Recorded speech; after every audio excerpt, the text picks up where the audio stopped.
A lot of times singers that don't play an instrument, they're like, do you want me to get lost and get out of your way, or do you want me to help? There were nights where it was important for him to go work the crowd, right? And we took Yep. care of all that Go, shit. go, And we, go like you side said, of we the had people. We'll we take had care of the people that rest. believed in us that wanted to be there, I and get we allowed them to be there.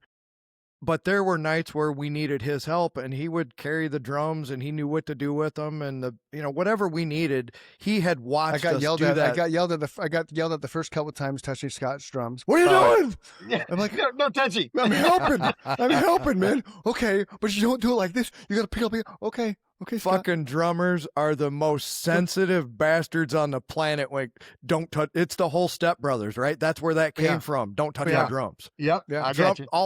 When Chris calls a lot of singers, LSD, lead singer's disease, that's LSD, drummers. That's their quirk, dude. Don't touch my drums. No, don't stand on my carpet. Well, there were some times at practice. There was times at practice where I would just casually go sit on his drum kit, behind his drum kit, and he'd come in the room and his eyes like fucking bugged out. What are you doing? Start sweating. I'm just sitting. Here you go. No, I'm tired, Eddie. I'm tired. I didn't touch anything. I touched nothing, son. I was just sitting here admiring the view from the behind the stage, man. And the longer that he would sit there, the more nervous Scott would get to the point where he'd be like, start visiting. Fuck, just move. Let me just move.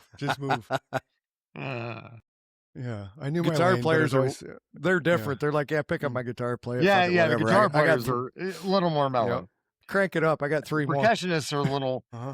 Yeah, they're more careful about their equipment. Yeah.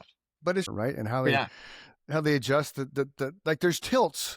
There's certain tilts that he would do with his toms, and you'd sit there watching him before show, and he's like, and you're just like, what the fuck? And then when it's all said and done, it's because it's where he needs them to be. Exactly.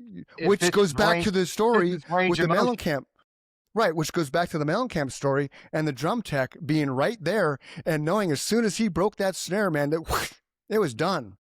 Like he knew. I wish I would have gotten to see that.